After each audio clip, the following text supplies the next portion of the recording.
actualized, where you had an alim and you had an azim qawi with a leader who was Muhammad bin Saud. So his da'wah became what? Very strong. It started spreading across the lands. All those different rasail in which the people were embarking upon, which was leaving off polytheism and returning back to what the Prophet ﷺ and the Sahaba were upon, which was monotheism.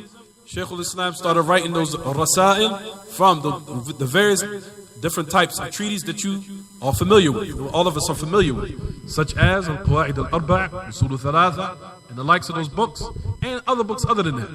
Shaykh al-Islam Muhammad Abdur-Razzaaq just does not have those books and those treaties, and that's it.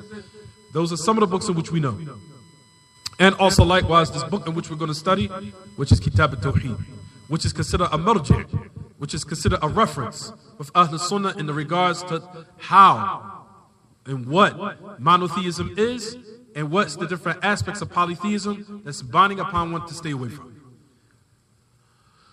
So Shaykh Muhammad Abdul Wahhab went to Muhammad bin Saud until when he landed in his presence, as he was afraid of the Emir at that time.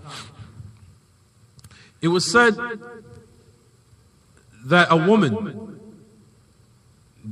was with Muhammad bin Saud, that some of the righteous people had came to Muhammad bin Saud, and these righteous people had said to this woman that embrace the da'wah of this man, Shaykh Muhammad Abdul Wahhab, embrace it. It's a da'wah which is correct and it's calling to the correct understanding of Islam, and it will bring rectification to the people and to the lands, and it will remove the darkness in which people are living in now. They said that this woman was spoken to by some people who are righteous, and that this woman had also told, who was from the family of Muhammad bin Saud, told him to embrace the da'wah of Shaykh Muhammad Abdul Wahhab. Rather, this is a ghanima azima. This is a tremendous type of what? Ghanima. This is something, or a tremendous requirement that has come to you, that Allah subhanahu wa ta'ala has brought to you. And they said that this woman played a tremendous role in the effect of Shaykh Muhammad bin Saud accepting the da'wah of Shaykh Muhammad Abdul Wahhab. Upon when he accepted his da'wah, he came to him. So they even said and asked, do you think we should bring the Shaykh here? Or rather, should I go to him? They said we need to have respect for the ulama, and respect to those who have knowledge. And they suggested that Shaykh Muhammad bin Saud go to Shaykh Muhammad Abdul Wahhab and sit with him and tell him, rather we're going to give you aid, and we're going to aid you in what you're calling to, and we will give you our support. Of whatever you're calling to, we're with you. So what came as a result of it? You've seen how the da'wah of Shaykh Muhammad Abdul Wahhab has spread it all over the corners of the earth. And all the different people who had made enmity with him, of course it continued from time to time in the different histories of which took place, along with his grandkids and all the other people who were in his families. But all the different types of people from the lands, whether they be from the surrounding lands, all started accepting his da'wah of Usul al-Thalatha, and they started to embark upon his da'wah, wanted to practice what he was calling to, which was the actual correct application of Islam. Of firstly starting off the removal of polytheism and the removal of worshiping other than Allah and setting up partners with Allah in His worship, and also likewise bringing the people back to what they left off of the Ma'alim al-Islam. So in summary, that's in brief. Unless there's a little bit more details than that, but inshallah we'll suffice with that, just to give everyone a little glimpse of the seerah of the author, so one can appreciate what one went through of different trials and tribulations, and likewise in which we apply to our lives and what people go through of those who are upon the truth. You'll find that no one who are from the people of Islah would really want rectification, that they have a flawless life. Rather, they face adversity and different trials, and they face a lot of harm from their people due to what they're calling to of the truth.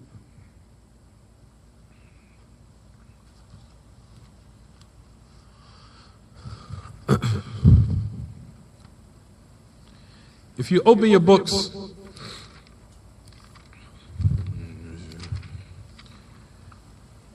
as I told the brothers, that we either will be using Kitaab At-Tawheed itself, or we will be using, You can use Fathul Majid. If one has Fathul Majid, you can use that. Or you can use any book of Kitaab At-Tawheed. It doesn't matter. You'll find that even to this day, the enmity of Sheikh Muhammad Abdul Wahhab has not stopped. Rather, you'll find people to this day still accusing him of takfir, still making enmity with him, declaring him to be a kafir. Now, they declare him to be a kafir, and on top of that, they accuse him of takfir. Accuse him of being a kafir, and they accuse him of being falling into takfir. They accuse him of being a disbeliever, and they accuse him of declaring other people of being unbelievers. Also, likewise, you'll find that his books are warned against from the Sufi especially from Ahl Tasawwuf. They still to this day warn against his books. Why? Because the majority of Ahl Tasawwuf are affected with shirk, especially those from the ghulat, of those extremists from the people of Tasawwuf, the people who practice Sufiya. You'll find that the ghulat, or the extremists from the Sufiya, are upon the ways of grave worship, which you'll find, which is a sunnah, an evil sunnah that was started by the Shia and the Rawafid during the time of the Fatimiyin. During the time of the Fatimiyin from the Shia, there was a deviant sect called the Fatimiyin. And the Fatimiyin was the one who started, the first people to start grave worshiping. And they were from the Shia, as Shaykh al-Islam mentions in Minhaj al-Sunnah. So grave worship was a sunnah that was started by the Shia. And they were started by the Rawafid. And those who adopted it, you'll find that a lot of the Sufiya have taken the affair of grave worshiping from the Shia. That's why you'll always find that you'll find that Ahl Ilm from Ahl Sunnah, that they say that Anna Sufiya fihim al-Rafid. The Sufis, they have Rafid with them. Why? Because the fact that what they're practicing of grave worshiping is taken from the Shia. That's why you'll find a lot of practices of the Sufiyas taken from them, such as grave worshiping and making dua to other than Allah, is taken from the Rawafid.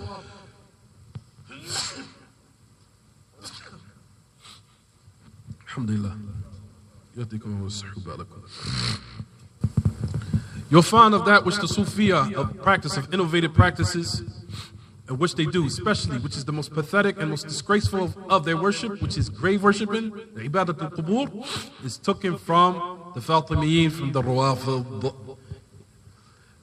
That's why you'll find that a lot of the Sufis have similarities with the Rawafid, because a lot of their practices is from them. And that's why Shaykh al-Islam said the first of those who started grave worshiping was the Shia. Then who adopted their ways was the Sufiya. The Sufiya took that, and you'll find that those who repel what they're practicing was Sheikh Muhammad Abdul Wahhab. That's why they had to warn against his books, because they know that his books will what? Expose their evil practices of what they were doing of grave worshiping and polytheism. Because we know the ma'al, or the masir, or the da'wah of Sufiya is to end up of what Ibn Arabi At-Ta'i, who's the Ra'is Wahdat al-Wujud, who is the head of the Sufiya, the ultimate goal is to be like him. The one who says, Al-Abdur Rabbun, wal-Rabbu Abdun, wa layta shi'ri man al-Mukallaf. The ultimate goal of the Sufi is to be like Ibn Arabi At-Ta'i, the one who's considered the head of the Wahdat al-Wujud, the belief that Allah is the slave and the slave is Allah. That's the ultimate goal of the Sufiya, is to end up like him. That Allah is the Abd and the Abd is Allah. He says, Layta shi'ri man al-Mukallaf.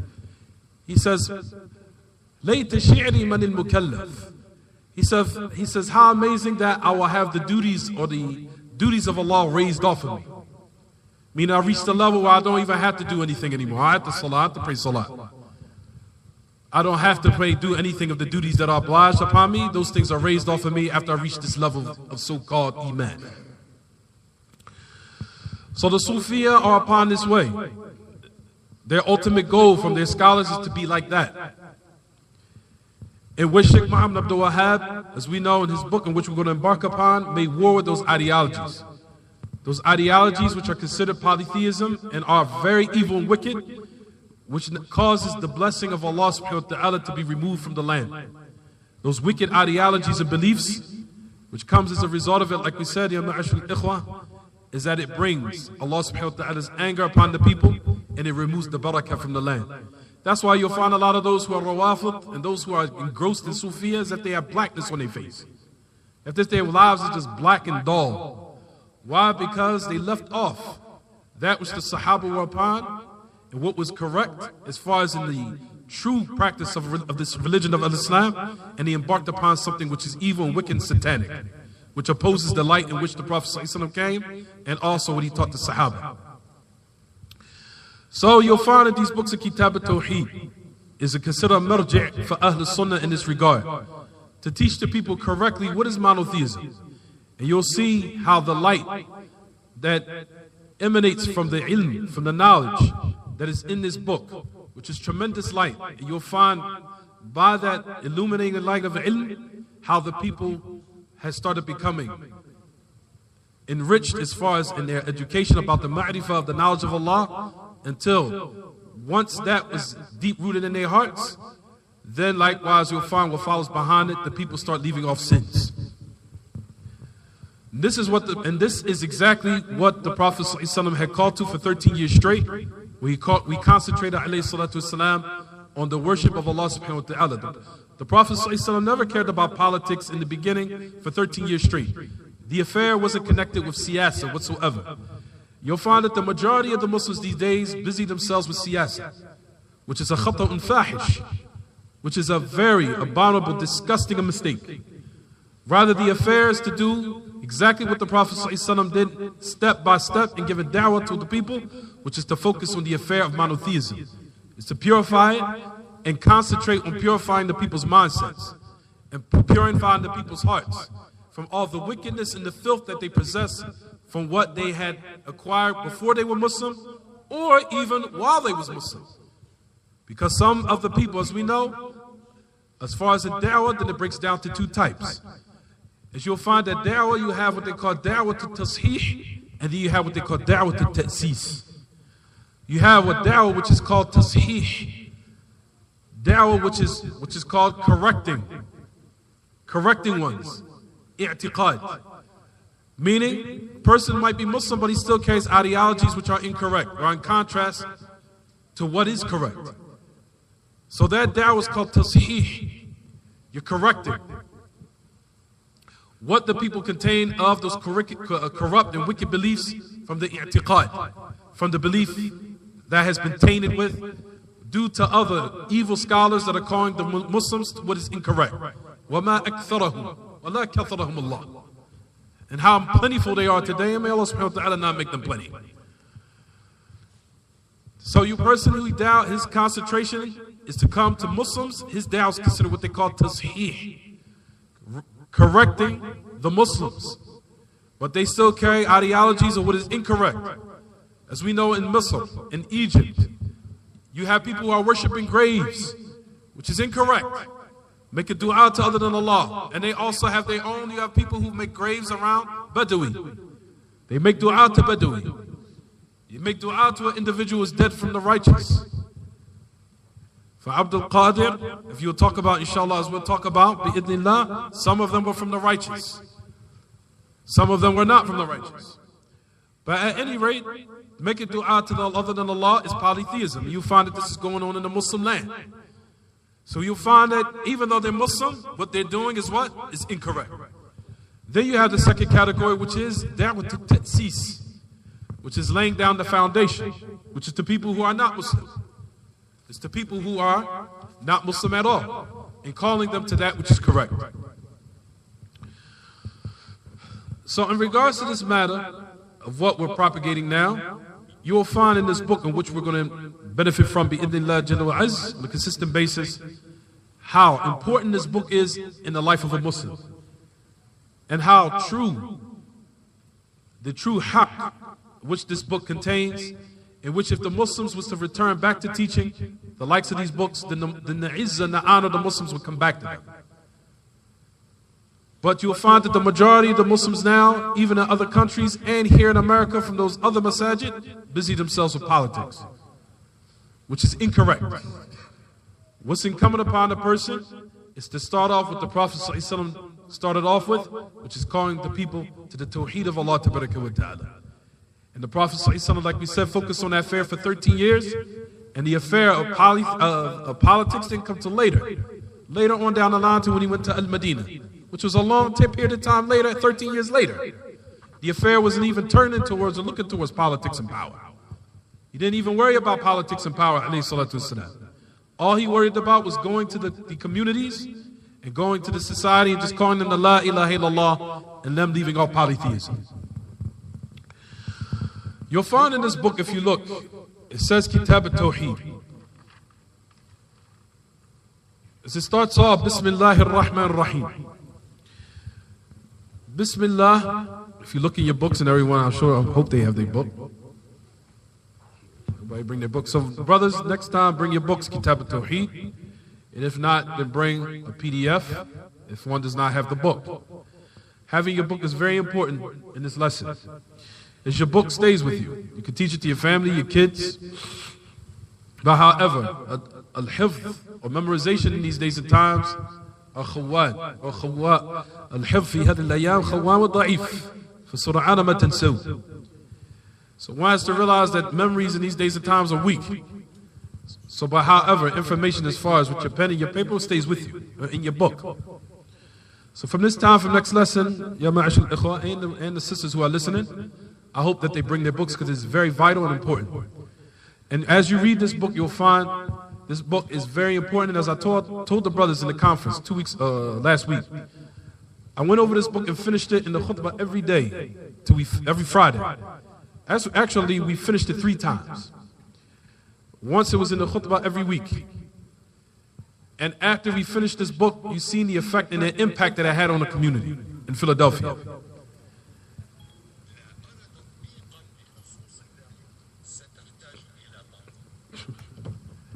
You see the impact and the effect that it had on the people in the community in Philadelphia until Islam started spreading strong. And I'm sure everyone in this room knows how the numbers of Muslims have what? Dramatically increased in Philadelphia. And I'd say that's not from the juhud from myself. Rather, that was from the thanks of Allah subhanahu wa ta'ala, in which Allah allowed out of the sacrifice for one's wealth and his family and his money, in order to let the da'wah of Allah go forth and not worrying about politics and money and power and want to be in charge. As a person does not care when he's in da'wah, he doesn't care about money or charge or being rich and all those other things and women and all the other dunya things. At the end of the day, it becomes a headache, trust me. However, a person has ikhlas, sincerity for Allah, and if you have sincerity, Allah subhanahu wa ta'ala will put barakah in your da'wah. You'll find after we finish this book,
الله أكبر.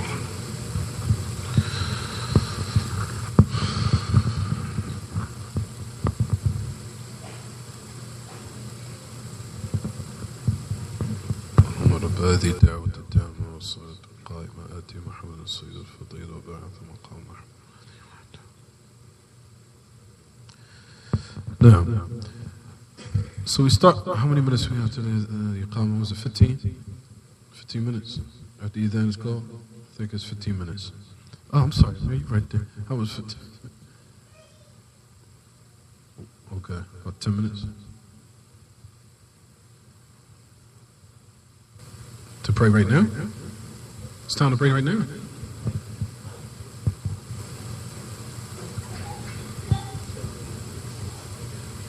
Oh. I had nobody. I might as well say, yeah, stop. طيب, so next lesson, which is Sunday. That's what we'll do it again this Sunday. We'll start in the actual book again. We'll start in the book itself, excuse me. We'll start in the book itself Sunday. Brothers, please don't forget to bring your books. It's very important to bring your books with you. This is not a lesson that you just sit and look. It's not those type of lessons. It's not like a lecture. Lecture, yes, you come to a lecture, sit, get some benefit, leave, mind your business. Go on about your business. This is a book we're going through from beginning to end. Inshallah. This is a book we're going to go through from beginning to end. It's very, very important that you bring your book. Write your notes inside of your book, or you bring a notebook or notepad or what have you, or a computer or PDF. Anything that's easy for you, as long as you bring your material with you. That's very, very important. Very important. This book, like we said, the reason why our ummah is in the state it's in, due to the fact that we've lost focus on what's correct. And like I told brothers on many occasions, you always know that a person who's calling to what's correct and incorrect based upon the way of how he's giving da'wah. You see a person going to masajid and he's talking about, for example, fiqh all day long. And you would say, Akhi, what happened to the aqeedah, what happened to the Tawheed, what happened to Qawaid al-Arba? Where's that at? Oh yeah, you know that causes fitna amongst people. You see this, you hear